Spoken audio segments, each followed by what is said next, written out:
Hey aspirants, welcome back to GK Insights. Today we are going to discuss about the emergency provisions of Indian Constitution. So, first of all, Article 352 that deals with the national emergency. Then Article 356 deals with the president rule and Article 360 is all about financial emergency.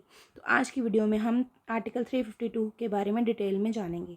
So article 352 is all about the national emergency, जहाँ पर president जो है वो declare कर सकती है national emergency को अगर इंडिया की सिक्योरिटी, ठीक है, थ्रेटन हो रही है किसी भी तरीके से. तो that is war, external aggression और आर्म्ड रिबेलियन. अगर इन तीनों रीजन्स की वजह से हमारी इंटरनल सिक्योरिटी थ्रेटन हो रही है तो हम जो है वो नेशनल इमरजेंसी, प्रेसिडेंट जो है वो नेशनल इमरजेंसी घोषित कर सकते हैं, इम्पोज कर सकते हैं. देन आर्म्ड रिबेलियन जो है वो ऐड किया गया था 1978 में 44th अमेंडमेंट के द्वारा, जिसने कि रिप्लेस किया इंटरनल डिस्टर्बेंस को. ठीक है, जब इंदिरा गांधी जी ने 1975 में जो था वो इमरजेंसी लगाई थी तो उन्होंने इसी बेसिस पे लगाई थी, इंटरनल डिस्टर्बेंस के. बाद में इसे रिप्लेस कर दिया गया आर्म्ड रिबेलियन के टर्म्स में. देन अप्रूवल और ड्यूरेशन की बात करें तो दोनों हाउस जो है इसे अप्रूव करने चाहिए with 1 month by the special majority, और ये इंडेफिनेट पीरियड तक लग सकती है लेकिन इसको पार्लियामेंट्री अप्रूवल चाहिए एवरी 6 मंथ्स. देन इफेक्ट देखें तो यहाँ पर जो हमारा फेडरल स्ट्रक्चर है वो यूनिटरी हो जाता है, मतलब सेंट्रल गवर्नमेंट जो है वो ज़्यादा पावरफुल हो जाती है.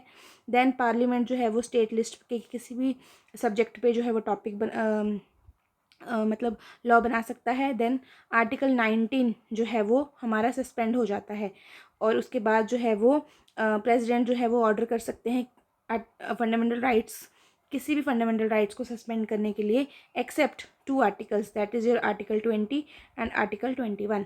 that is protection of life and personal liberty, and article 20 is the protection in respect of conviction of offenses.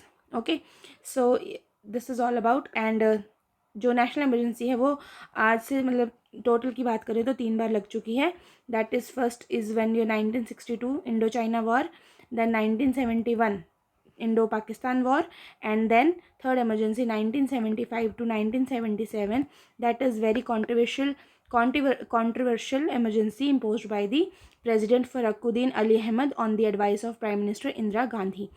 So इसके बाद जो है वो 44th अमेंडमेंट हुआ, उसके बाद जो है वो आर्म्ड रिबेलियन की टर्म को जो ऐड किया गया. So that's all for today, and in the next video we are going to discuss about the president rule. Thank you so much.